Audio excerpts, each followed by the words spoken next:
Welcome, guys, to How the Frack We Got Here, a show that takes the news and events of the week and try to make sense out of it all. I'm your host, the most Will Buchanan, and on this show, we simply are all about the facts. There are plenty of news stations out there that simply want to do anything short but inform you. Here at How the Frack We Got Here, that's all we believe in. We go up to the left, we go up to the right, we go up to the middle of independence, we go after all sides because there's more than one side of a story to everything. And you need to know it all in order to actually actually formulate your own opinion. And that's what we try to do here at How the Frack We Got Here. Thanks for listening, and hold on. It's going to be fun. The world mourning the loss of a civil rights giant. Our flag is red, white, and blue. But I know we're all precious in God's sight. Reverend Jesse Jackson was one of the most prominent politicians in the 80s and 90s. Blazing the trail for generations to follow.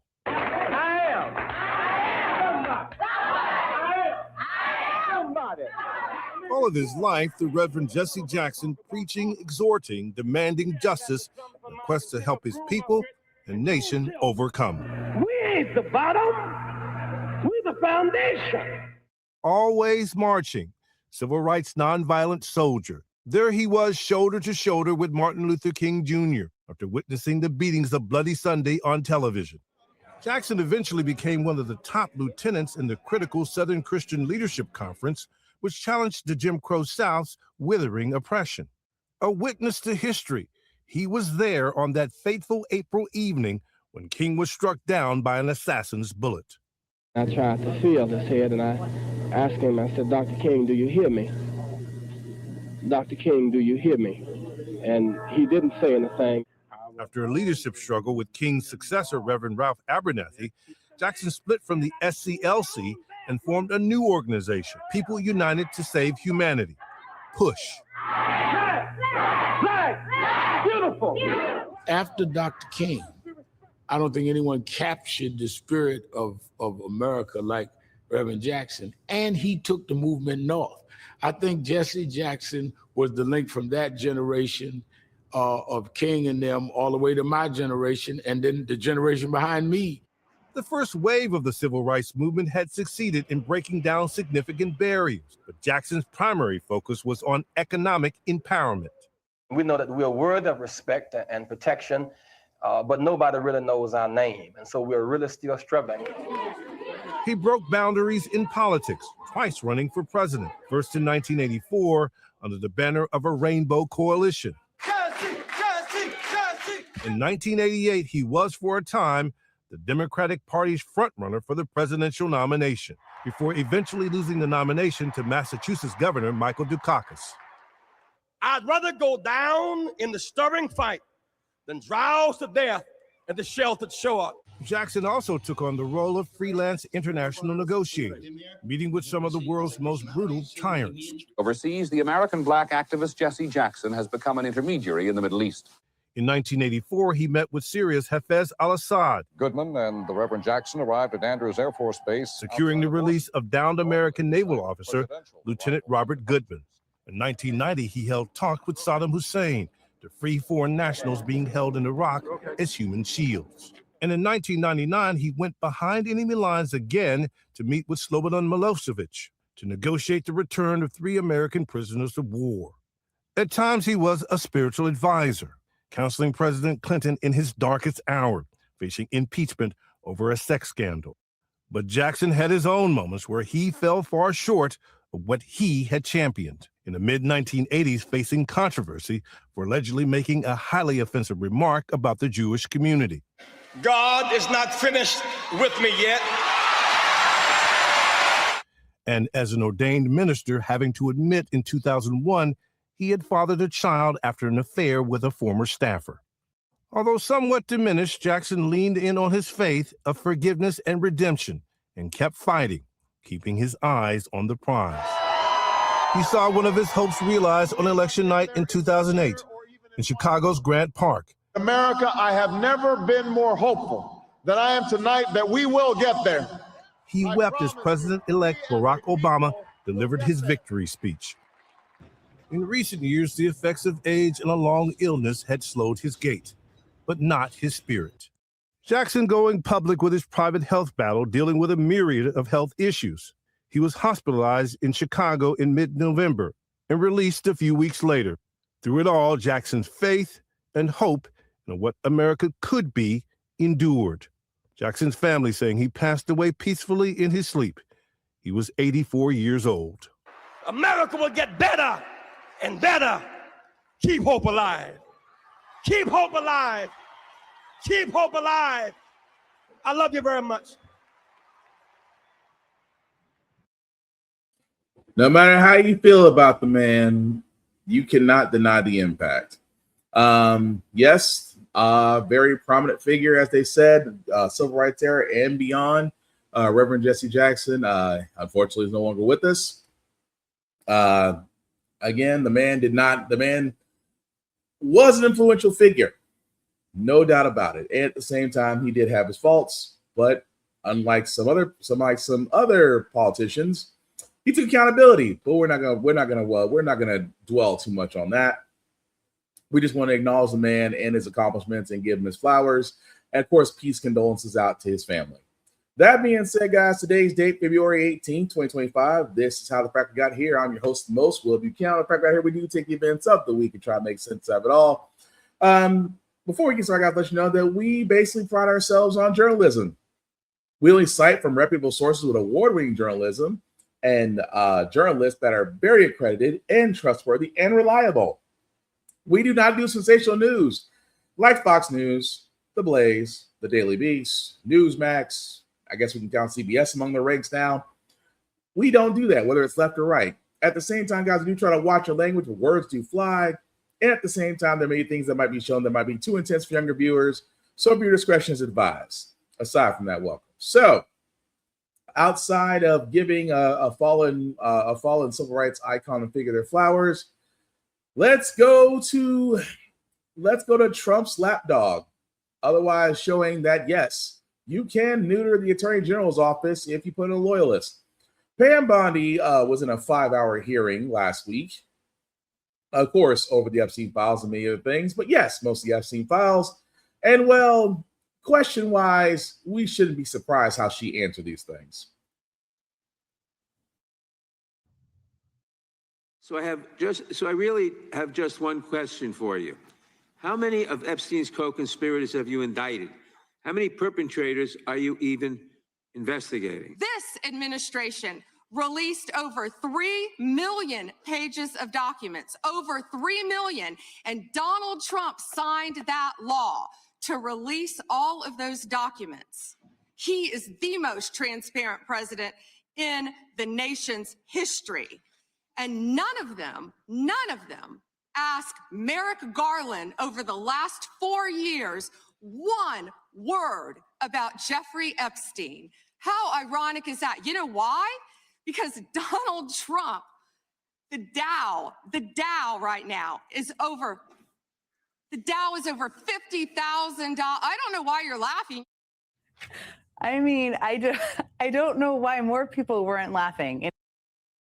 Yeah, we all should be laughing because you were asked a simple question that the AG should be able to answer. With this information that you have, with these 3 million with these 3 million documents that you say you have there been any charges brought up against co-conspirators of Epstein? You can say yes or no. But instead, Trump's lapdog decided to go on this tirade of, and I can't believe I'm saying this tirade of simply put, well, no, because the Democrats didn't do it when they had the files. Why don't you ask them? And you know, as she's fumbling through papers, which we'll get to momentarily, why she was fumbling through papers. Why, above all else, is her answer the Dow's over 50K, and then get mad when the committee is laughing at you? The committee is laughing at you because you are basically the most. I thought William Barr. I thought Jeff Sessions. I thought those two were the worst examples of attorney generals. Income Pam Bondi, hold my beer and purse. She's done nothing. except read what's been fed to her. And instead of, and to answer these questions before we go to the next person that brought questions for her. And I love how only Republicans and those who follow conservatives all say the same doggone thing. You know what they always say? Well, the Democrats had it. Why didn't they pursue it?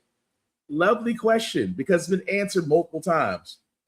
The reason why the Democrats couldn't pursue Epstein, especially when he was alive, was that there were already open investigations. Open investigations were happening around the time of the Biden-Harris presidency. At the same time, they were still gathering information, and keep in mind, Epstein was still alive. At the same time, what Republicans won't say is who held up the process during those investigations. The Republican parties. The Republican Party held up those investigations. The Republican Party held up with injunctions during active investigations that were done by Merrick Garland and the DOJ at the time. They held it up, they roadblocked it, they slow walked it. So, of course, Merrick Garland at the time couldn't do what Pam Bondi should be doing right now because the Republicans held them up for a reason.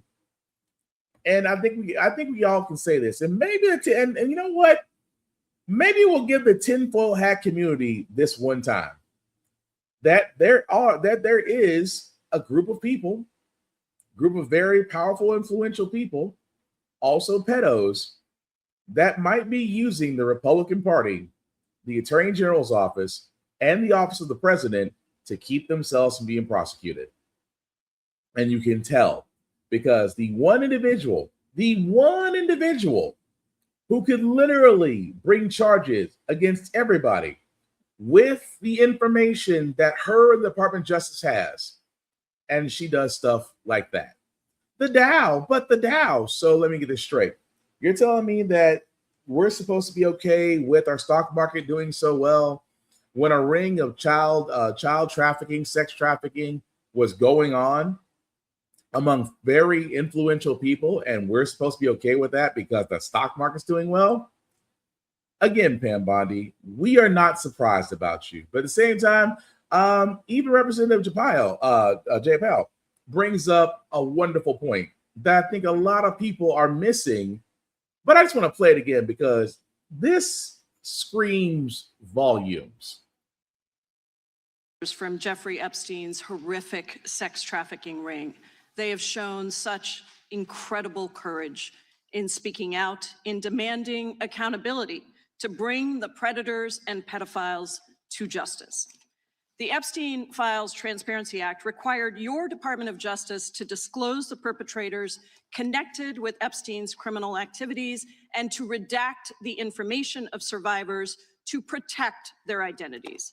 Let me show you what actually happened. First, in violation of the law, your department has shown a pattern of redacting the names of powerful predators. Here behind me is one example of an email from Epstein to a man whose name was redacted. The email reads, quote, "Where are you? Are you okay? I loved the torture video."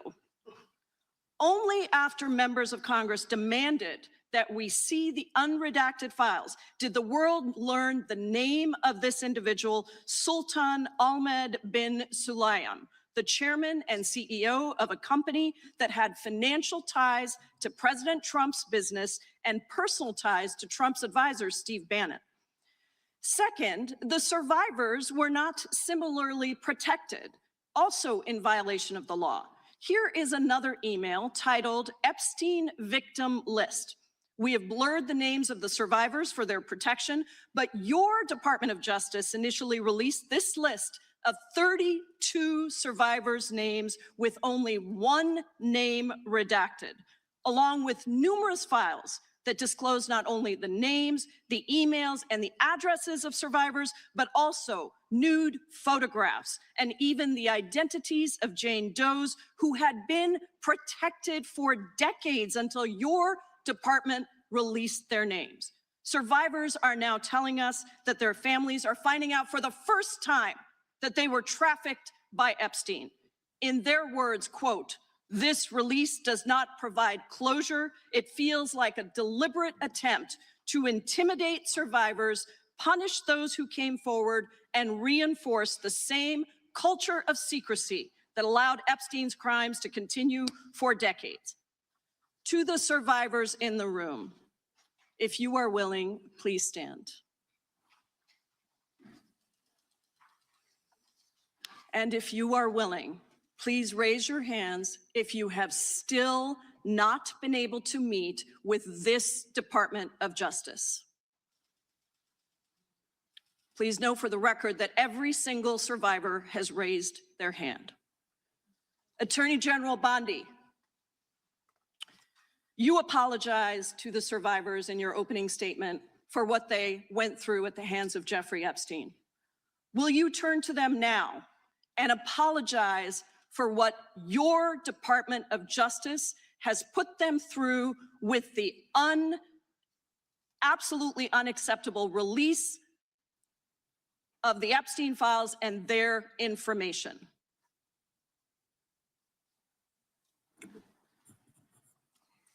Congresswoman, you sat before Merrick Garland sat in this chair twice. Attorney General Bondi, No, can I finish my answer? No, I'm going to reclaim my time because I asked you a specific question that I would like you to answer, which is, will you turn to the survivors? This is not about anybody that came before you. It is about you taking responsibility for your Department of Justice and the harm that it has done to the survivors who are standing right behind you and are waiting for you to turn to them and apologize for what your Department of Justice has done. Members get to ask the questions, the witness get to answer in the way they want to answer. The Attorney General can That's respond. not accurate, Mr. Chairman. Because she doesn't like the answer. Time. So, Mr. Chairman, why I have asked didn't she ask Merrick Garland this? I Twice am reclaiming my when he sat in time, my and chair. when I will reclaim my continue to time, answer. it is Mr. Chairman, the gentlelady's I'm reclaimed her not going time. to get in the gutter for her theatrics. The time belongs to the gentlelady. The gentlelady has 17 seconds. Thank you. You're not going to answer this question, so let me just Chairman, say I'll this. direct it to What you. a massive No, I'm cover-up. answering a question. Chairman, will you restore her time? The witness is I'm not interrupted. going to get in the gutter with this woman. Stop the She's time doing and theatrics. let me have my time. The gentlelady from Washington controls the time. The gentlelady has 17 seconds. You can proceed with your final 17 seconds. What a massive cover-up this has been and continues to be. Donald Trump made the release of the Epstein files the center of his political campaign because he thought it would benefit him. Then you got into office, Attorney General, claimed to have a client list, only to then say that there was no list. Your deputy, Todd Blanche, met alone with Ghislaine Maxwell and transferred her to a minimum security prison. And now you continue the cover-up. And I wish that you would turn around to the survivors who are standing right behind you and on a human level, Chairman, Chair now recognizes the chair. on what you have done. Time of the gentlelady. So what's amazing about that, ladies and gentlemen, is the fact that, well, Pam Bondi doesn't care. She's like Melania Trump if Melania was an AG. She gave her, again, these were easy, I won't say easy questions. These are questions that you expect someone who is the top lawyer in the United States, top prosecutor in the United States, is supposed to turn around and be like, I apologize for my actions, the actions of the DOJ. I will make it a priority that you are all heard, that you are all being listened to, and we take as many statements or evidence that you want to give us. How hard is that? But it is Pam Bondi. See, this is why I keep saying, guys, about Pam Bondi, because that book that she had right there that she was flipping through the notes, which they didn't say, the DOJ tracked everything the Democrats were looking into, by the way. Yeah, the Department of Justice gave 4 laptops to the committee that was looking into it. So 4 laptops were given to the Democrats. And keep in mind, this was well over 100 people. Well over 100 people in this committee had to share 4 laptops. On top of that, everything that they looked into was collected and given to Bondi. Bondi literally had right in front of her not only her notes as far as what they looked into, but also previous gotcha moments. That's true. That's the thing. She tried to do that with so many other people. When Merrick Garland was sitting in front of you, and when Merrick Garland was sitting right here, did you ask him? And that tells me off the bat, and I hate to say this, I hate to say this, I really do. But this is what happens when you give Diaper Don a second shot at being president. He learned from his mistakes. He didn't elect the smartest, most qualified individuals. He elected loyalists. He elected people who are going to go up there, who are going to praise him as he's the next best thing since sliced bread. They're going to sit there and admonish those that are trying to actually get answers. Be defiant, be loud, be belligerent, and ignore or insult. That's all of them. That is his entire administration. Because nobody in his administration understands accountability. None of them do, nor do they want to. And again, with Pam Bondi, with several victims right there, you could have made a difference. You could have sat there and made us say, okay, maybe there is some hope. Instead of doing exactly what we knew you would do. Wouldn't even turn around. You would deny, deflect, and insult. And then you got the chairman, Jim Jordan, who actually should be in jail anyway because of what happened to Ohio State. Because yeah, he knew. My own opinion, but he knew. But it's the fact of the matter that Pam Bondi simply doesn't care. It's also the reason why I sit there and say the midterms are important. If you think for 1 second Pam Bondi is going to charge anybody from the Epstein files that isn't related to Trump, not going to happen. I don't even think we're going to see anybody brought. I don't think we're going to see anybody indicted, honestly, especially when currently in the Epstein files, half of his administration is in it. Half of his administration is in the Epstein files. And the DOJ is hard at work making sure that Trump's name isn't anywhere found in those files, even though we know already. As much as he tries to deny it, we know. This is the biggest cover-up being done in front of us since Watergate. That alone is saying a lot. And at the same time, this is why I say it, I hate to say it, Pam Bondi will not be the person that gets justice for the victims of Jeffrey Epstein and his co-conspirators. Because his co-conspirators right now are too busy making sure that Diaper Don keeps his lapdog in order, because all she's doing at this moment is making sure that there's enough Sharpies in the DOJ to mark out Diaper Don's names on these files. That's why the midterms are so important, because unfortunately, unless the Democrats get overwhelming support, unless the Democrats get overwhelming majority in the House and the Senate, unfortunately, that's the Epstein files are going to be. Just files while the pedos are still out there. And Pam Bondi is still employed, because if you think she's going to resign after that, hell no, because she's a loyalist. And much like loyalist to a man, baby, diaper wearing, catheter wearing, shitting on himself constantly individual, as long as they kiss the ring, their jobs are covered. They go against him, they're never heard from again. Don't believe me? Ask Liz Cheney. That being said, speaking about Diaper Donald, he is continuing with his bullshit board of peace. And well, again, he really does believe he's actually doing the right thing. Deep dive. We want to go back to President Trump's Board of Peace. The signing ceremony for the board was held earlier today on the sidelines of the World Economic Forum in Davos, the president calling it one of the most consequential bodies ever created. I think it's going to happen. To end decades of suffering, stop generations of hatred and bloodshed, and forge a beautiful, everlasting, and glorious peace for that region and for the whole region of the world. More than 24 countries so far have accepted the invitation to join the Board of Peace, but none of our European allies have signed on yet, some even flat out rejecting the idea. So for more on this, I want to bring in ABC. So I'm gonna stop it right there because I gotta take it right here. Because, ladies and gentlemen, this is the bullshit board of peace, right? So far, each of these countries, tell me if you noticed something. Because again, the journalist already said it. Our European allies currently with the US are not on this list. Well, what do you have? Pakistan, Argentina, Armenia, Azerbaijan, Bahrain, Belarus, Bulgaria, Hungary, Indonesia, Israel, Jordan, Kosovo, UAE, Turkey, or United Arab Emirates, for all those who don't know, Vietnam, Morocco, Qatar. Ladies and gentlemen, this is not a list of a board of peace. What this basically is all the people that have a piece of Diaper Dawn. That's it. And this board of peace that he brings up so much, you do understand for his board of peace has a $5 billion price tag, supposedly toward rebuilding Gaza.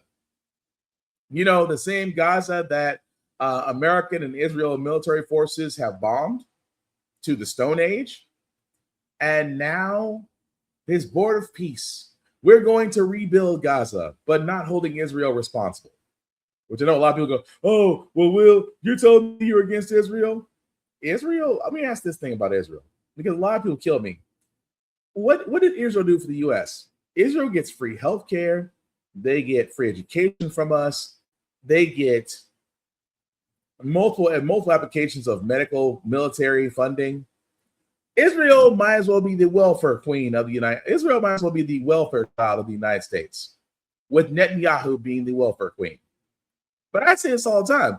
Israel's only point, because a lot of people say, well, Israel is a strategic position for the U.S. We have 11 bases around the U.S. That's 5 more bases than we have in Afghanistan. That's 3 more bases than we have in Iraq. Sometimes you got to admit a spade is just a spade. That simple fact of it is you have a nationalist Christian society that wants to protect Israel because, well, of a certain city that's there that's considered the Holy Land. And at the same time, it all comes down to money. That's why Netanyahu always comes around Netanyahu comes around like a bad parent that still wants to let the child know that they love them, but disappear as soon as the accolades are over. That's Netanyahu. Comes to the U.S. every once in a while to speak before Congress, gets a standing ovation by the Republicans, not the Democrats, and then leaves to make sure the money keeps flowing into Israel. But miss me with the bullshit of the Board of Peace. Because Gaza at this point, because again, Diaper Dawn's friends want to go in and rebuild Gaza in their own image. Resorts, casinos, you name it, they want to put it there. And the people, they want them displaced. Ladies and gentlemen, this is what imperialism looks like. No matter, they can call it imperialism. They can say this isn't imperialism. The imperialism. Damn, I am tongue-tied today. They can call it imperialism all they want. It is simply, it is imperialism, but it's force. They're trying to call it freedom is what I'm trying to get at. Because I'm tongue-tied right now, but bear with me. They call it freedom, but really it's oppression. The same thing they do in Israel, the same thing they're trying to do in Minnesota, the same thing they're trying to do everywhere else, as ICE is still trying to build facilities, especially in my home state of Tennessee, which shout out to Lebanon, Tennessee, Wilson County. Them folks came out and protested and said, hell no, we don't want a detention center. We don't want a detention center in our city. And after all said and done, ICE decided not to purchase a facility there because that's what they're doing. They're purchasing facilities in states to quote unquote house illegal immigrants for deportation. But with the Gestapo ICE not as popular as they used to be, and the fact that we are in a partial government shutdown, it's going to be a fun day for ICE agents because you're about to be put in the same department as the FAA and TSA. How does it feel to work without being paid?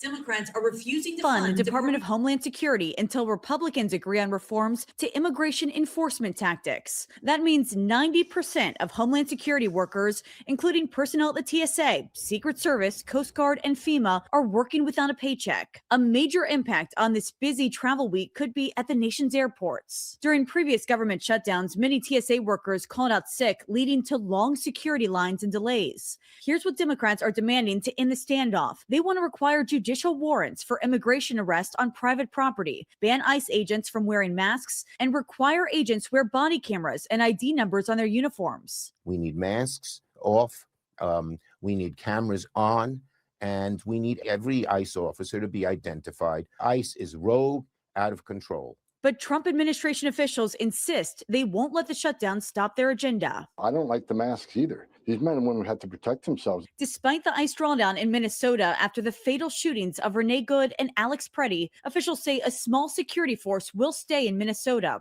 We already removed well over 1,000 people. Monday, Tuesday, we'll remove several hundred more. The partial government shutdown comes ahead of a high-stakes week for the Trump administration. U.S. and Iranian officials head to Switzerland tomorrow for a new round of nuclear talks as the U.S. builds up forces in the region. And on Thursday, President Trump's newly created Board of Peace is expected to meet in Washington. Trump says members will discuss $5 billion in commitments to help rebuild Gaza. Some reports estimate rebuilding the war-torn territory could cost up to $70 billion. And back to the home. Yeah, well, let's be honest. The reconstruction is not going to be helping toward Gaza and its citizens. We already know what that is. But yes, that Democrats, I will say this in one thing alone. Could you guys please don't cave? Don't cave. If there's one thing I wish you guys wouldn't do, don't cave. Because if this whole thing, if the partial shutdown is to fund the Department of Homeland Security, which basically funds ICE, let it die. Let these ICE agents, because for some ICE agents out there, they're not getting paid. You didn't get the $50,000 bonus because you didn't read the fine print, because let's be honest, a lot of ICE agents really can't read. At the same time, a lot of y'all are not getting insurance benefits. You're actually denied by Diaper Donald. So I don't feel bad for ICE agents. I don't. Because much like the military, you can ignore unlawful orders. You can. And yet you choose to pursue this. So no, I don't feel bad for ICE agents. I don't feel bad that you're not getting paid. I don't feel bad that you don't have insurance. I don't feel bad for the fact that you are going after everybody, not the illegal immigrants that you claim. At the same time, thanks to Kristi Noem and her spending, the actual Department of Homeland Security's budget has exploded. I think they've actually spent, if not 2-3 times more than what they usually get. And now they're in front of Congress asking for more. So Democrats, talk to all of your representatives. We do not need another hateful eight situation that wanted to split off because they thought they were doing the right thing. Oh, if you eight Democrats will just agree with us, we'll have a vote on expanding the Obamacare's tax credits. It won't be a vote in favor of it, but we'll have a vote. And 8 Democrats caved. How about this time? You Democrats stay strong. If the government has to shut down, the government has to shut down. And let's see how ICE works when they don't get paid anymore. Right along with TSA agents, right along with FAA traffic controllers, right along with Coast Guard, because it is completely and utterly crazy that in the midst of a government shutdown, federal workers don't get paid, but Congress does. Senators and representatives still get paid out of the U.S. Treasury if there's a government shutdown. And yet, that's never been changed. Figure that one out. But also why the Gestapo ICE is also news again, because lo and behold, another person lost their life because of these untrained bootjacking idiots and how they pursue people. Starts now with breaking news. Good afternoon, and thank you for watching The News at Noon. I'm Mike Sela. We do begin with that breaking news, sad news. WTOC is at the scene of a deadly crash that happened on Whitfield Avenue and Truman Parkway in Savannah this morning that claimed the life of a beloved teacher at Hess K-8 school. WTOC's Cam McCann has been on the scene all morning long. And Cam, what more have you learned about the crash, and what else can you tell us about the victim?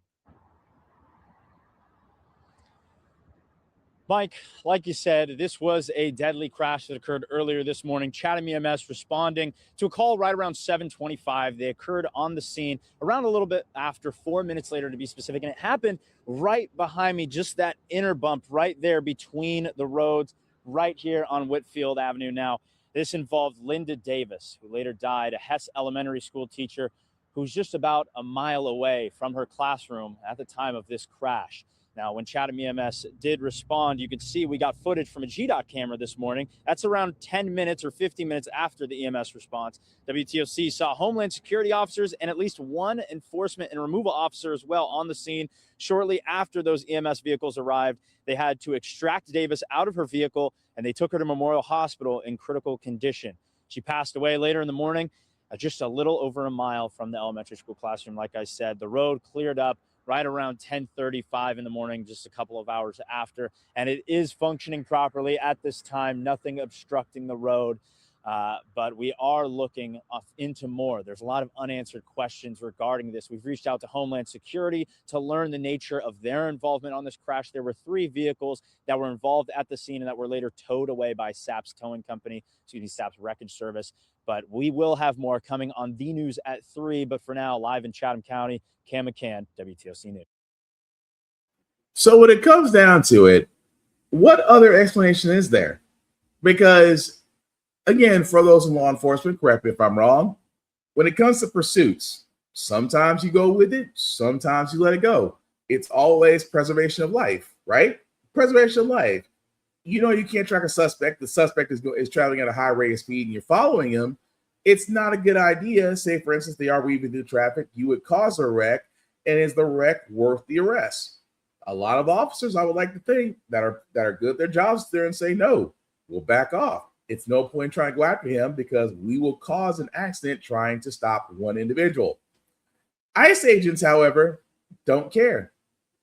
Because here's the thing. It's just that these ICE agents don't pursue properly. They're not trained. Now, lack thereof, they've been given a green light to racially profile. And at the same time, guys, at the same doggone time, they will cause more issues than actually helping.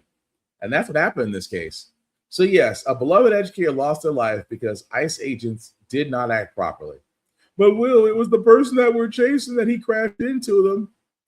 So ICE is absolved? No, ICE is not absolved.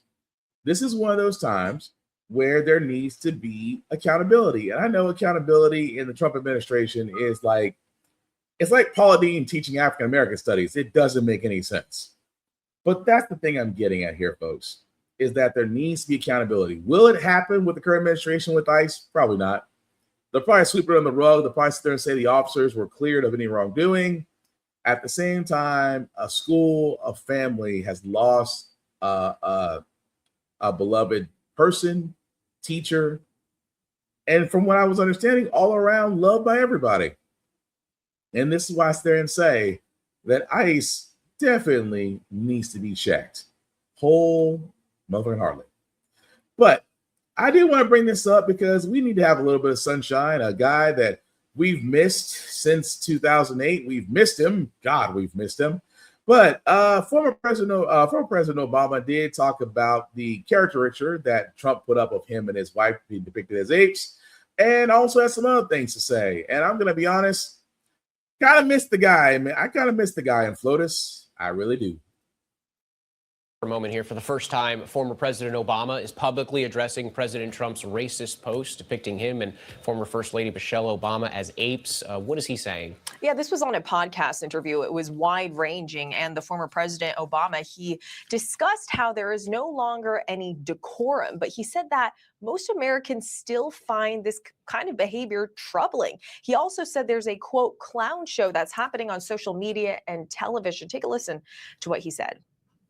First of all, I think it's important to recognize that the majority of the American people find this behavior deeply troubling. There's this sort of clown show that's happening in social media and on television And what is true is that there doesn't seem to be any shame about this among people who used to feel like you had to have some sort of decorum and a sense of propriety and respect for the office, right? So that's been lost. And as a note, President Trump still has not apologized for the racist video. And the White House has taken down the video. It since has, but it's blaming it on an unnamed staffer. So that video also only coming down after an outpouring of outrage from both sides of the aisle, including from some of the president's closest allies on Capitol Hill. Yeah, if you're talking allies, you mean Tim Scott. And let's be honest, Tim Scott's about the biggest Uncle Tom this side of an Uncle Ruckus. And I always find it funny where he backed Trump on everything, but when he depicts black people as monkeys, hey, that's a little racist. Really, Tim Scott? Of all people? But anyway, I miss President Obama. I am a little bit biased because you know what? When we actually had a president that cared, we were a little better. We were way better off. No matter how you felt about a black man being president, because let's be honest, this is the same black man that wore a tan suit to a conference, and the Republicans were screaming impeachment over a suit. Tells you everything you want to freaking know. But yeah, deeply troubling. But I'm not gonna lie. In that case, I want Obama to get his anger translator Luther back because, man, and Mrs. Obama again, dignified, always confident, holds herself in high regard. With all due respect, Miss Obama, I know when you said when they go low, we fly high, but ma'am, nobody will judge you if you do what you want to do. No one will judge you. We will turn our heads and say we didn't see shit because she's perfect in our eyes. But moving right along, guys, again, sticking with Trump because, again, he is pushing his Save America Act, and we should be concerned, especially if you're a woman. America Act, a measure restricting mail-in ballots requiring photo ID at polling places and mandates for proof of citizenship before registering to vote. President Trump talking about the act just moments ago. It's the Save America Act, and the Democrats are against it. I heard one of them say, we will stop the Save America Act. No, we're trying to save America. And it has to do with largely voting. And basically, it's got three very simple points.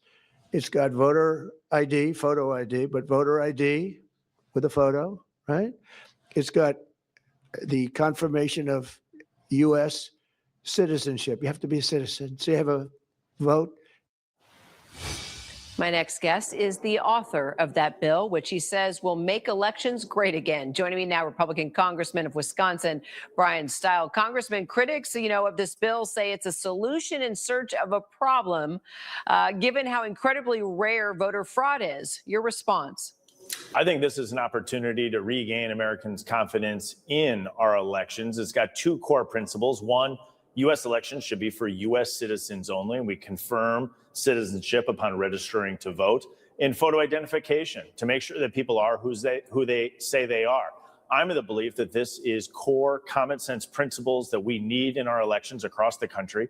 It will increase Americans' confidence in our elections. And we have seen time and again, as we institute common sense election integrity in our elections, confidence goes up. And as a result, more people are likely to participate. And that's a good thing for our democracy.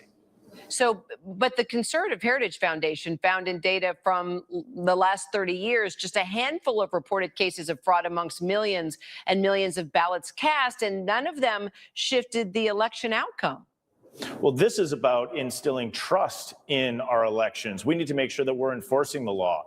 And so how do we make sure that only U.S. citizens are voting in our elections? We make sure that individuals at the point of registration show that they are U.S. citizens. It's common sense, and I think it's a core principle. And the second being that we're showing photo identification, that people are who they say they are. 36 states across the country have photo ID requirements at the point of voting. We think 50 states should have photo identification requirements. If you have to use your photo ID to board an airplane, open a bank account, or buy a six-pack of beer, you should absolutely be required to show photo identification when voting. Don't you think that Trump is undermining trust, though, in the whole election process with this idea? I think it's actually the opposite. I think this is our opportunity to regain America's confidence in our elections. We could look back at the state of Georgia that passed voter integrity legislation in 2021. And despite the hyperbole and fear mongering from Democrats at the time, we can look back at the past two major statewide elections in the state of Georgia. We see surging turnout and we see people satisfied with how the elections are operating. And so by putting in place common sense election integrity reforms like the Save America Act, I think we actually have a real opportunity here to instill the trust that the American people need in our elections. But he claimed that he won the election in 2020 and he didn't. And then just recently had his FBI raid the Georgia election office and now there's an ongoing lawsuit. I mean, doesn't all of that right there cause a overall distrust in the system?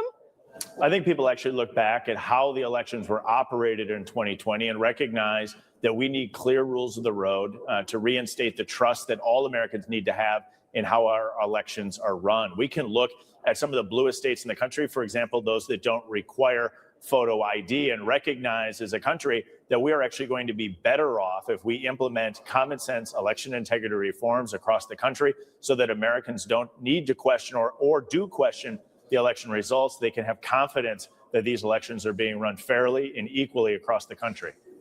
There's also concern that it imposes barriers for people who don't have the financial means to get new ID. You say you have solutions, though. What are they? Well, every state across the country is required to provide identification to individuals that don't have means. That's explicit at the state level and at the federal level. We need to make sure that if there is someone who truly doesn't have the financial means to be able to obtain identification, that they're able to do that. That's important. My home state of Wisconsin has that in place while we have photo identification. Making sure that this is not a financial burden is important, and I think the legislation accomplishes that goal. Congressman Brian Stile, appreciate your time today. Thank you. Oh, what a load of bullshit that was. So, for all those that don't know, okay. For all those that don't know, okay. The Save America Act is basically moving the goalposts because the only person outside of Al Gore will be the only other time where an election was questioned. Al Gore, Diaper Don. Al Gore, when he was facing George Bush, sat there and said that Florida should have been his, but apparently because of a snafu, went to George Bush. It didn't help that George Bush's brother, Jeb, was actually governor of Florida at the time. But again, come to find out, after all said and done, he actually did win Florida. That was the end of that. Election integrity maintained. Fast forward, Diaper Don. They're going to rig this election against me. No, they rigged the election for you. There's a difference. At the same time, he is the only cat outside of everybody else that rides his coattails and his balls. Oh, we want a free and fair election. Elections have been fair and free since their inception. We've never had an issue until you decide to kick up dust and say there's a problem here when really we are just looking through the bullshit. So the Save America Act, it's pretty much saying, hey, we're going to need you to have a government issued ID. Okay, we got that. Driver's licenses, ID, CDLs, you name it. They're all government issued. That's not going to work anymore. What you will need is a real ID or your birth certificate or a U.S. passport. So here's the thing about that, because that's what the requirements are, guys, right? That if you have a real ID, which unfortunately we all got to, even in my state of Tennessee, I have to get a real damn ID. But the other thing is, to prove you are a U.S. citizen, you either have a U.S. passport or a birth certificate. Okay, roughly at least 50% of Americans do not have a U.S. passport. Roughly 50. It might be a little bit more, it might be a little bit less, but at least half of Americans don't have it. At the same time, there are areas you can go to. I know most post offices have a passport center. Most libraries that are nonprofit usually have passport services there, to where if you want to get a passport, they can help you there. It just depends on your city and state. But the problem is the current administration, Diaper Don, is shutting down passport locations. It's preventing those same nonprofit libraries that offer passport services can no longer do that. He's moving the goalposts, people, because you know why? Because, again, for all those that don't know, I have a U.S. passport. It takes 6 weeks. It does. You go in, you take a pic, go in, get your pictures, pay your fee, wait 6 weeks, you get it in the mail. That's the end of it. Good for 10 years. The problem is it's 6 weeks. And if the State Department has a backlog, it takes longer. So imagine, if you will, those 50% or more or less of Americans that don't have a U.S. passport. And it's February. Imagine them trying to get the U.S. passports applications filled out, processed, and get it before November, which basically is 9 months from now. Sounds easy, right? Well, it would, but again, it's this administration. They're moving the goalposts. It's going to be a backlog of people trying to get U.S. passports. It is going to be a nightmare for women. And why do you say women, William? I say women because, again, if you don't have a U.S. passport, you got your birth certificate. Women who are married, your birth certificate, I mean, for all those that don't know, if you don't know, it's cool. I'll gladly tell you. Once you get married, your birth certificate doesn't. Once you're married, especially if you're a woman, your birth certificate doesn't change. Sure, your social changes, driver's license, your ID, all that changes. Your birth certificate still has your maiden name. If you go by the SAVE Act that they're putting into place, that basically means you are SOL. You would not be able to vote on the SAVE Act unless you have a U.S. passport, which I just explained would be a pain in the butt to get now because of the backlog that's going to happen. Ladies and gentlemen, this is why I keep saying the entire time, Donald Trump is trying to create a problem that doesn't exist to validate his dementia, to validate, oh, well, the election is going to be screwed if we don't do anything about it. The election was fine. You just didn't like the outcome when it didn't benefit you. When it didn't benefit you, oh, you were ready to just go scorched earth. But when it benefited you, oh, the people are smart. They knew what they wanted. They wanted me. They didn't want you. They wanted me. Why? I'm better. And he had no problem. Hence why Fulton County, Georgia is one of his targets. Not because of the fact that former DA Fannie Willis was about to nail his ass to the wall. It was the fact that he could not believe that he didn't win. And even more so, wanting the voter information from that election, because again, people forget, he did call the Georgia Secretary of State looking for 11,000 and some votes. He went looking for a number of votes to ensure that he won the state. And yet, somehow, it's not election tampering. Figure that out. But yes, the SAVE Act is nothing more than a Hail Mary because, again, they want to move the goalpost. He knows his plans are shit. His approval rating is so low that the Gallup poll's not even recording it anymore. At the same time, people are unhappy with him. And the midterms are coming up. His job is secure until events either take him out or he's in jail afterwards. But his job is secure. It's his wall. And what I mean by wall, ladies and gentlemen, not the wall he's still trying to build in Mexico. Oh, no. It's the wall that he has in Congress, the Republican Party. That party still has majority in the House and majority in the Senate. As long as that wall stands, he's safe. If that wall falls, he's cooked. And that's only if the Democrats get overwhelming majority in the House and the Senate. If they get, I'll put it this way for all those that are wondering, If Democrats get 2/3 of Congress, Trump is gone.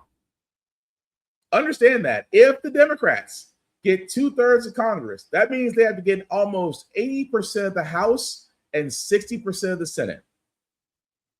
That's 2/3, roughly 2/3. They have to get at least 80% of the House, and they have to get at least 60% of the Senate, roughly, to get 2/3 of Congress.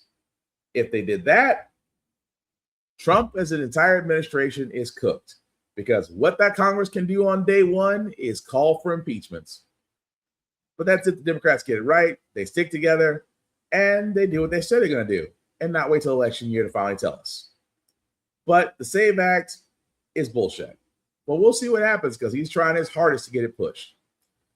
In the meantime, we should be worried about the EPA. Why? Because Trump, once again, went back to his 2016 playbook and stripped the EPA again.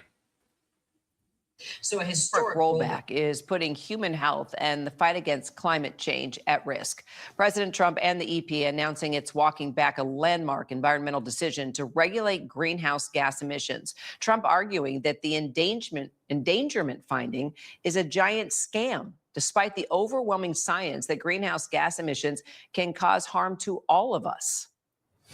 I tell them, don't worry about it, because it has nothing to do with public health. This was all a scam, a giant scam. This was a ripoff of the country by Obama and Biden. And let's say Obama started it and got it rolling. And a terrible ripoff. Well, the purpose of the endangerment finding was to reduce climate change, counter wildfires and heat waves, and most importantly, protect human health. But with the pullback, the government is no longer allowed to regulate greenhouse gas emissions for vehicles, fossil fuel power plants, and other pollution sources responsible for climate change, which in turn, of course, can be dangerous for the air that we breathe. Will Barrett, the assistant. So let me stop it right there, because again, that's all that part right there is all you need to see, folks. That part right there is all you need to freaking see. That he tries to say that vehicles, fossil fuels, power plants, and other pollution sources responsible for climate change, in his mind, don't happen. Now, why is that important, ladies and gentlemen? Because fossil fuels, power plants, big oil is doing its lobbying job the only way it knows how. Other pollution sources, coal. Coal is a dying industry. And yet coal, especially in West Virginia, of all places, because coal mining is still big there, again, it's a dying industry. And so what do? They lobby Trump, because the EPA was coming down on fossil fuel emissions. They were coming down on coal and fracking and things of that nature. And because Trump is a businessman, and they basically gave this to his campaign, he turned around and sat there and said, no, let's go ahead and reverse that. And that lets you know off the bat what will happen, because Trump is compromised. Diaper Don is compromised to the point to where if you give him a nice shiny trophy or give him a boatload of money, he's basically your parrot. All you gotta do is tell him what to do and what to squeak, and he will do it. Imagine a parrot in the highest position of power in the United States, and he can be purchased. That alone screams volumes. But speaking of screaming volumes, guys, because you people always whine and cry about immigrants taking your jobs, well, Taco is one to come down on immigrant truckers. And I'm gonna tell you something about truckers. Number one, truckers are wanted, needed, because if it wasn't for truckers and for the job that they do, some cities would shut down in a matter of days. And yet, Taco is wanting to remove immigrant truckers. So I say to all you MAGA fans, when are y'all signing up to go ahead and drive these rigs? Down is now driving foreign-born truckers off the road. You were telling me you used to see 50 or so foreign-born students every year. And this year, how many would you say you've seen? Probably since the new administration, maybe 10. disrupting an industry that's increasingly dependent on foreign labor. Yes, sir. Thank you. ICE agents now showing up at truck wait stations as the Trump administration limits visas for truckers. Thousands of drivers taken out of service by the Department of Transportation for failing to meet federal English language requirements, according to Secretary Sean Duffy. And shippers say they're struggling to find drivers to take certain routes. Trump administration officials say the crackdown's necessary to make the roads safer after several high-profile accidents involving immigrant truck drivers this year, like this high-speed collision on a highway in California, where Homeland Security officials say an undocumented truck driver caused a deadly crash.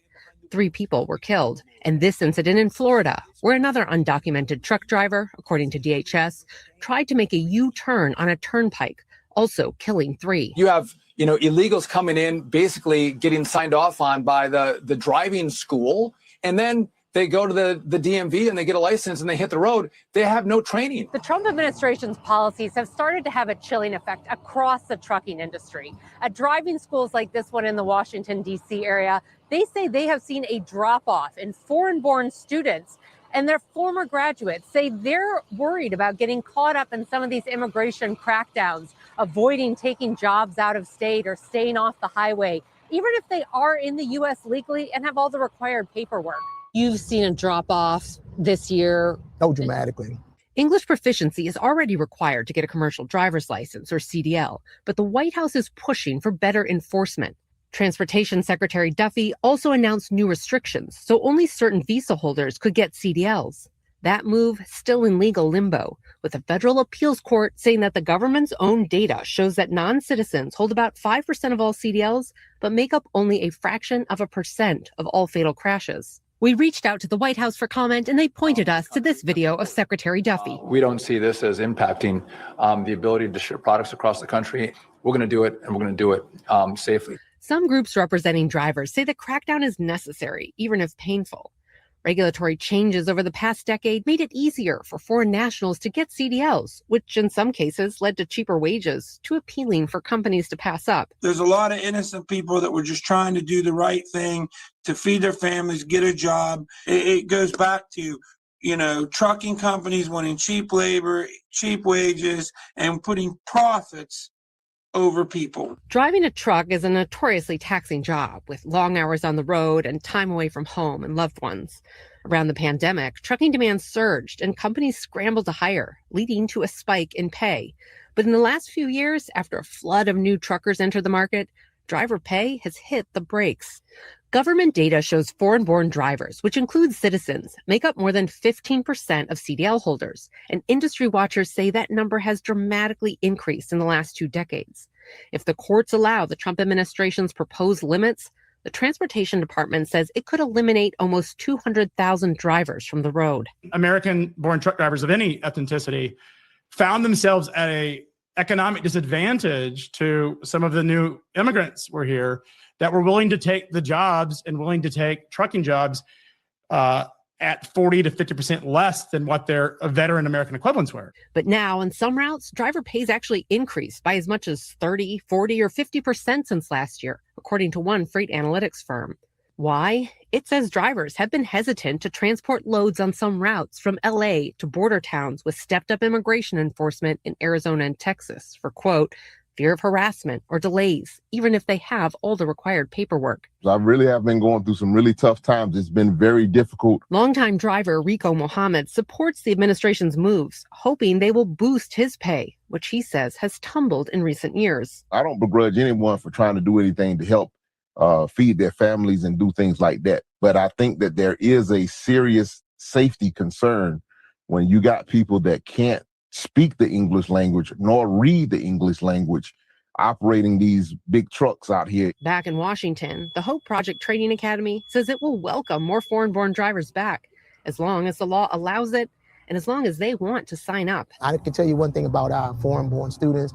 They were great drivers because a lot of them drove back home. For now, an uncertain road ahead for trucking, what many see as the backbone of the U.S. economy. Oh, it is.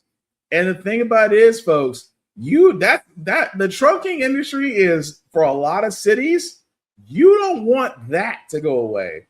Because if you guys haven't realized, when we had winter storms that were so bad in the States, that stores weren't able to, especially grocery stores, weren't able to restock because why? They're waiting on trucks. Trucks can get on the roads. At the same time, that was just the winter. That was weather. Now you got to worry about having a driver shortage. Now again, I got nothing against trucking. Trucking can be very lucrative. It's, if you can do the hours on the road, if you can do the grind and things of that nature, all more power to you. Because again, the way our logistics, the way our shipping and the way of business, how it operates, we all depend on truckers. We all depend on truckers taking loads across the U.S.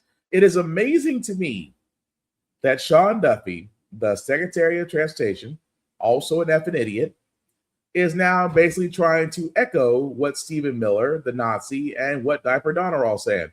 Oh, but we just want folks who can speak English and work. Okay, talk to your MAGA cult. Because the other main one's talking about, well, immigrants are taking our jobs. There you go. The trucking industry. Have at it. Because y'all group are always first ones to say they're taking our jobs. There are also truckers out there that say, well, there's some people out there that that don't speak English and yet they're allowed to drive. Sounds like your problem is whoever gave them a license. Because I'm gonna be honest with you, much like anything else, y'all guys, especially in the food and services, hospitality industries, you guys cannot survive without immigrants. Let me stress that enough. When it comes to hospitality, so food, hotel, tourist, vacation, things of that nature, you guys cannot survive without immigrants. You can't. Because you provide cheap labor, you provide cheap pay, and for a lot of people, those are the only jobs they can get. And you guys have profited off their backs for decades. So I can only imagine now if those groups left, a lot of y'all would be closing doors. A lot of y'all would not be business owners. A lot of you guys will be looking for regular jobs because you cannot keep your own doors open. But yet you want to go after truckers because, again, illegal immigrants are doing our jobs. Just like they thought illegal immigrants can vote. They can't. They do pay taxes, though. But it amazes me so that in a country that was built off immigrants, why are we not making it better, faster, and more efficient for immigrants to come into our country? Because y'all keep saying it's a problem, but I have yet to hear a solution from the Republican side. But they would rather you be the help and not the person expecting them to be the help. That's all I'm saying. But a couple more stories, guys, before we get to our Feel Good News segment. Again, I am not surprised about Amazon because this commercial, not the commercial they played during the Super Bowl, not really surprising, guys. And what I mean by that is this, that their partnership with the surveillance company after Super Bowl had backlash. For all those that don't remember, there was a Ring commercial Amazon was doing talking about partnering with police surveillance company called Flock Safety that basically showed a lost dog to a network of cameras trying to say, if you find your dog, we can use this. And here's the thing about this. Of course, you pay for Super Bowl. You pay for Super Bowl airtime. That's 8 million plus easy, flushed down the drain and gone for 60 seconds. And yet Amazon, in their wisdom, if you will, thought this was a good idea to sit there and say, you know what, let's partner with the surveillance company for all those that have Ring cameras. Well, as you pretty much expected, Ring owners canceled their services, got rid of their devices, moved on to other Ring-like devices. Amazon scrambled. Why? Because they paid, I think they paid $1 billion plus for Ring, if I'm remembering right. I could be wrong. Please correct me in the comments. I want to say it was $1 or $2 billion they paid for the Ring company. So again, they're heavily invested. But the fact of the matter is, you turned around and sat there and said, we're going to work with a surveillance company. And at the same time, you're going to feel safer. No, people do not like the fact that their cameras can be used against them, and especially their data being used by another company to spy on them. which I find funny because this was the Republicans' argument for TikTok being a Chinese country, and the fact that not one American had eyes on it, or in their case, access to their metadata. That was their whole argument. The Chinese company should not have Americans' data. We should have Americans' data because the government hates competition. So yes, Amazon has learned a very valuable, very costly lesson because nobody wants to be spied on through their own cameras that they purchased and paid for. And that alone screams volumes. But speaking of things that scream volumes, a couple of journalists are in the news, especially with one particular.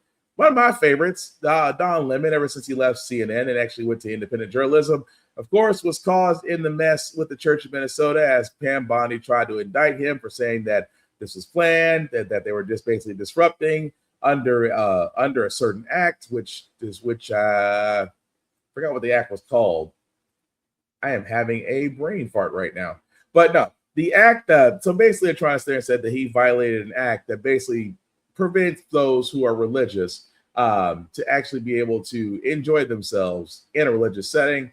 Of course, Don Lemon was just covering it, actually asking questions, and again, not being disruptive. Well, he did have his day in court to where he said he's not guilty, and just some fallout from that. Journalist Don Lemon pleaded not guilty to federal charges in a Minnesota courtroom. Lemon is one of 9 people charged in connection with a protest at a St. Paul church last month.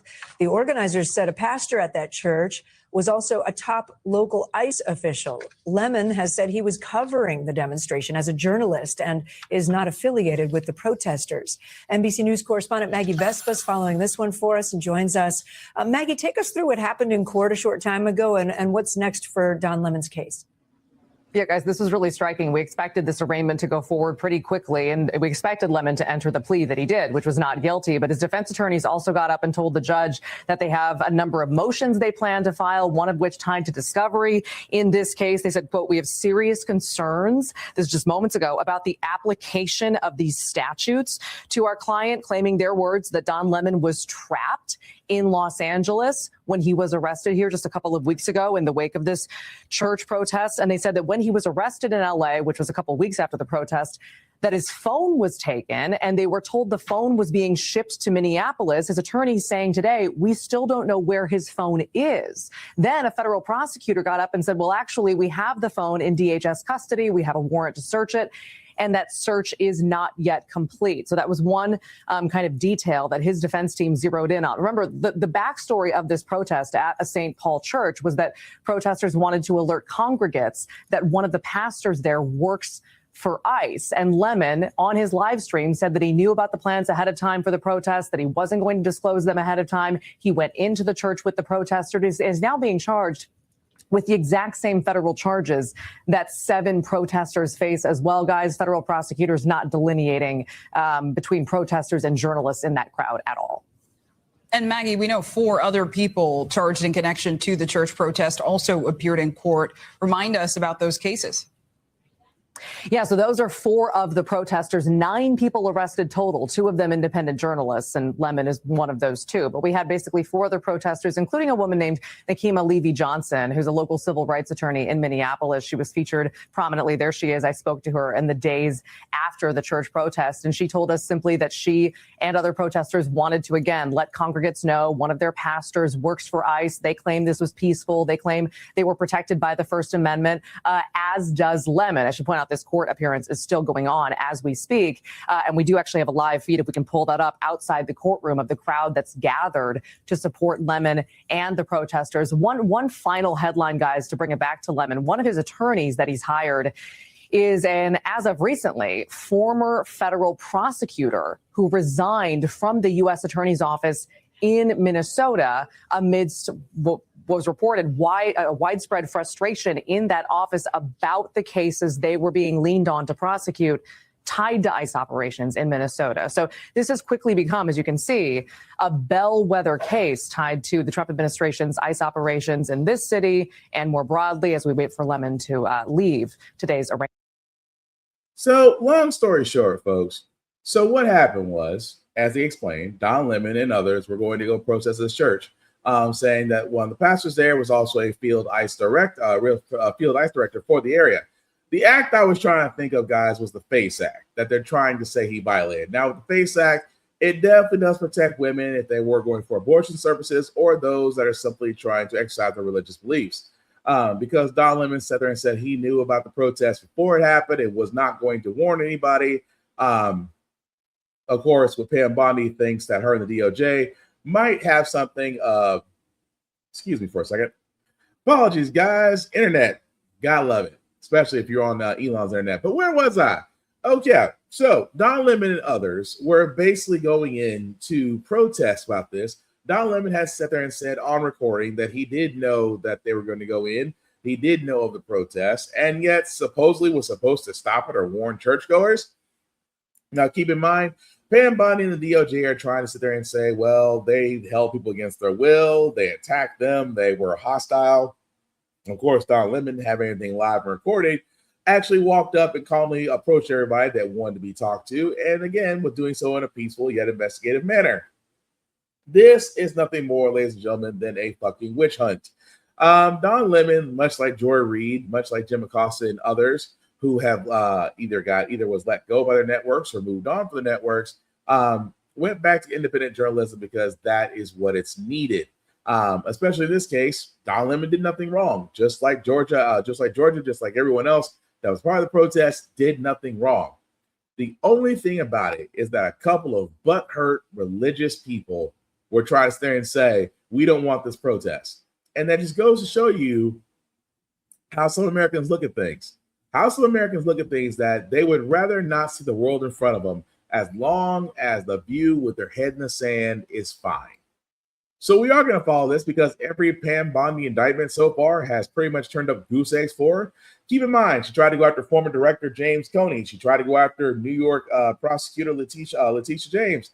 She's tried, again, now going after Don Lemon. She's been 0 for 2 so far. I can only imagine this is not going to get past the indictment. I can only imagine. Oh, yeah, by the way, Mark Kelly, also his indictment was dropped. It goes to show you, Senator Mark Kelly, my apologies. It just goes to show you how much they're reaching the DOJ. You won't go after conspirators of Epstein, but you go after those that will probably speak against Trump and his would-be regime, and you call it justice. That's saying a lot. Also, another journalist, which again I'm not surprised about, over in the world at CBS, Anderson Cooper, leaving 60 Minutes as well. Why? Barry Weiss. I mean, they can say Cooper cited a desire to spend more time with children as a reason for leaving. Let's be honest. Anderson Cooper started on CNN, eventually did go to 60 Minutes. Respected journalist through and through. But the thing about it is, fellas, ladies and gentlemen, that it's Barry Weiss. Let's call a spade for a spade. It was Barry Weiss. Barry Weiss, since she's been installed as the editor-in-chief at CBS, has gutted 60 Minutes, has watched everything that CBS as a station has put out. Why? Because she's been giving her marching orders from Trump. Keep in mind, guys, if it wasn't for a certain owner of Paramount who wanted Skydance, who sat there and told Trump, what do I need to do in order to get Skydance without, running into antitrust? What happened? Well, they caved the 60 Minutes lawsuit. Again, a lawsuit that had nothing to do with him because the interview piece was about VP Kamala Harris at the freaking time. And he tried to sit there and say, well, 60 Minutes did a bad editorial cut making you look bad. No, Dr. Don, nobody needs to make you look bad. You can do that all by your doggone self. But anyway, the owner of Paramount caved, paid out the settlement to Donald. At the same time, installed Barry Weiss as the new overall CBS head editor. The original director of 60 Minutes left. 60 Minutes became gutted. We've seen nothing but propaganda, including the evening news has been changed. It might as well be kissing up to Trump's ass. And now a respected journalist, Anderson Cooper, is on his way out. Ladies and gentlemen, what we are seeing is CBS News becoming Fox News 2.0. Fair and balanced, my ass, part 2. because Trump loves media that talks nothing about him because he wants to be praised. He's like a kid that if he takes a poop in a diaper, he wants you to clap for him because he pooped in a diaper. That's how bad state media is these days. But again, I'm expecting Anderson Cooper might go the independent journalism route himself, and also might be doing something similar to Joy Reid, to Don Lemon, to Jim Acosta. We shall see, because independent journalism is needed, because as you are seeing, guys, which each of these networks, with ABC, with NBC, other networks out there are being very carefully on what they're saying. Why? Because the FCC, the guy in the FCC, along with Barry White's CBS, are basically doing Trump's bidding. Don't believe me? Stephen Colbert on The Late Show said it best. He had an interview. With a representative that never got aired. Why? Because of the FCC. Tonight,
So what it comes down to, it, folks, is that you're hearing this a lot about the FCC equal time rule. So let me explain it real quick. So simply put, if a television radio station has to give equal time to candidates holding the same office. So in this case, for every Jasmine Crockett, you have to give a Marjorie Taylor Greene, you have to give Marjorie Taylor Greene the same type of airtime, opportunity, things of that nature. So yes, that's pretty much it in a nutshell, that radio station television shows need to do that. Now, the thing about it is there is an exception rule. Now, you probably heard the Jay Leno rule, because a long time ago when Jay Leno ran the Tonight Show, they did this whole thing about, we're going to be treated as the news as such. We're going to talk about the news as such. We are an entertainment show. So therefore, we can interview whoever, however we want. That's why they always call it the Tonight Show exception rule. That being said, with Stephen Colbert, whose show is going to be ending, just because simple fact of the matter is that he's been speaking against Trump since the inception, was bringing on a hopeful candidate, to which a representative was going to come out and talk about it. And of course, Barry Weiss and the FCC, Brandon Carr, all sat there and said, well, you can't do this interview. Why not? Well, it's violating this FCC rule for equal time. Really? Do you have a representative candidate? Do you have a Republican candidate that we can bring on an interview? See, there's the problem. See, Republican representatives, senators, and potential politicians will never go outside their bubbles. What I mean by that, folks, is they won't go outside of Fox News. They won't go outside of Newsmax. They'll barely go on CBS. And I'm not going to try MSNBC. They won't go to the areas to where they don't have home field advantage. That's why you don't see a lot of them. You'll never, I'm going to be honest with you guys, you'll never see Stephen Miller on The View. You will never see the White House press secretary on The View. You will never see Sean Duffy on MSNBC. You will never see Marco Rubio, which I'll be surprised because sometimes he does pop up. But as of late, you will never see them on anything else that's considered right-wing television. You won't. Why? Because they know they don't have home field advantage. It's not like Fox News or Fox and Friends or Gutfried or whatever trash ass is being played on that network. They know they have home field advantage there. They're coddled. They're softballed. So it's amazing to me when you have other more popular shows like Jimmy Kimmel Live, Late Night with Stephen Colbert, Late Night with Seth Meyers. I can keep going down the list here. But when you have those type of talk shows that people watch and people pay attention to, you would think for 1 second, I need to be on both sides of the aisle. Republicans won't.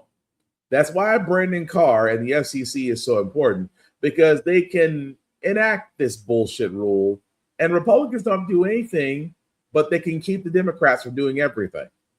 And that alone should tell you exactly about the party that calls everybody else snowflakes, that complains about cancel culture, that will literally have a halftime show where a would-be singer talking about, I just want to drink my beer, eat my fish, wear my boots. You can do all that, you dumb son of a bitch, but that's the point they're trying to make. They are enforcing their idea of America on others, and they believe they are right. And nationalism is never right. Hence why we must resist. That being said, guys, we are going to move on to our feel-good moment of the show, because usually how we got here, we usually cover a lot of things that are doom and gloom, sometimes making use of faith in humanity. But hey, today's Wednesday, tomorrow's Thursday. We will leave you guys out some positive vibes, good vibrations. Yes, it's still Black History Month. Even though it's the shortest day in the month, we are still Black 365 all the time. And all the time, Black is good. That being said, I want to get this moment because for the first time in a prominent hospital, you see 5 Black doctors are leading the charge. And I'm going to be honest with you, it always makes me feel good to see a Black person with the words followed by a Black person's name followed by the letters MD.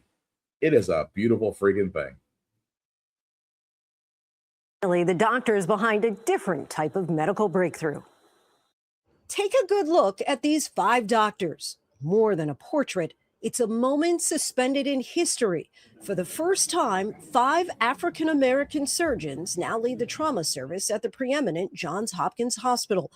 Tonight, we hear from some of the trailblazers behind this historic team. My parents are so proud. I am the first physician in my family, and I think it's so impactful. For Dr. Lawrence Brown, medicine is more than science, it's service. That's what's important to me. Equity has to remain at the forefront of how we deliver patient care, how we do research, how we scale programs up in our healthcare system.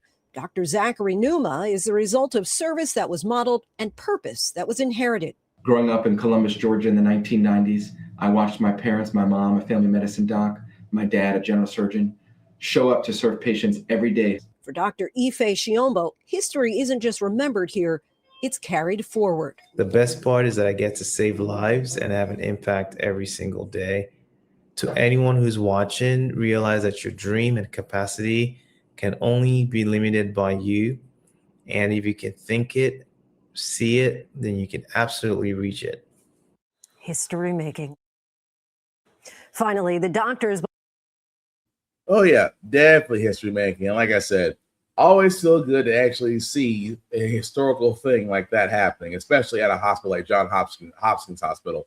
But again, beautiful thing. That's going to do it for this podcast, guys. Thank you all for watching, for liking, for letting people know it's live. I certainly appreciate it. Some shameless plug before we do get out of here, guys. Shout out to APR TV. Why? Because How the Frack We Got Here can be seen on APR TV. It's an app that can be seen on the Roku channel or Amazon Fire TV app. Definitely check us out on there as well as other shows. You will not be disappointed.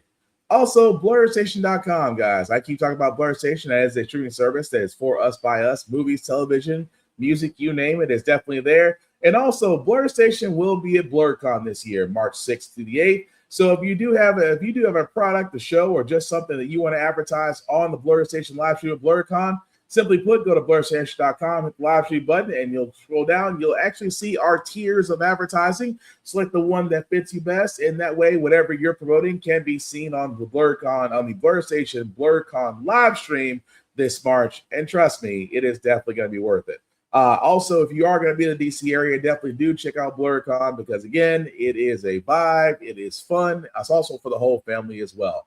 But also check out BlurStation.com as well, guys. $10.99 a month to stream Blur Station, and Blur Station can be streamed on all smart devices. Also, check us out on YouTube at How the Frack We Got Here. I do apologize, guys. I'm still in Facebook jail. So if you're watching, if you jump from Facebook to YouTube, welcome. If you haven't already, like, share, and subscribe to the notification button anytime we go live or a new show is uploaded.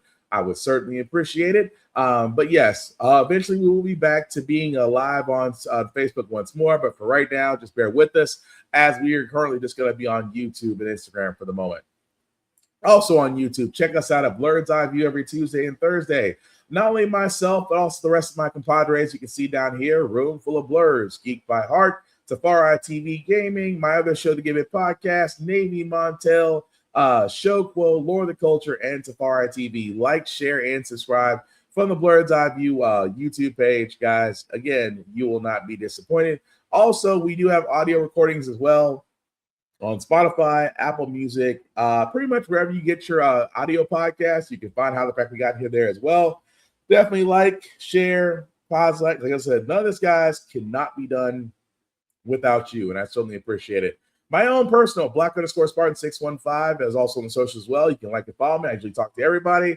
Just don't make it weird. I want to get the habit of blocking people. Black men, please, oh please, get yourselves checked out. I know I'm a guy that stays in the gym 5 days out the week, so I get it. You know, gym is definitely helpful and therapeutic, but guys, please get checked out by the doctor. Make sure everything's okay. We want you here for the long run. Also, check out your mental. Your mental is just as strong, if not stronger than your physical, guys. So please take advantage of service and things out there if you do need help.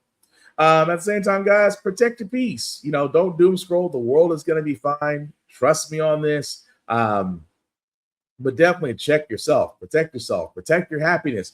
Check on your friends. And we will all get through this. I promise you. That also being said, guys, it is Black History Month. We are Black 365. Please go out there, guys, and find something of a story, of a historical figure that you may not know, because we cannot depend on these history books. We cannot depend on them trying to whitewash our history away, because our history is incredible. It is powerful. It is enlightening, and it can be encouraging. Trust me. Go out there and actually learn. You will not be disappointed. The last thing I'll say about the Frack Guy here, guys, it's all about staying informed. We are not trying to reinvent the wheel. We are simply giving you all the information allowing you to make up your own mind, but we do provide a lot of perspective when it goes along with it. We do better as a society once we're informed. We're progressive. We move forward. We try to right the wrongs of our past, making decisions now that we should have done back then, like electing our first Black woman Supreme Court, electing our first Black woman as a Federal Reserve governor, and maybe one day electing our first Black woman to be called Madam President. All great things. We don't learn from history. We are doomed to repeat it. That's what we keep asking ourselves. Why does everything go up but our paychecks? Why are we electing different politicians but still the same old game in Congress? And most importantly, the Frack we got here. Thank you all for watching, guys. Please take care of yourselves and each other, and I promise we'll get through this. Live long and prosper, guys. Peace.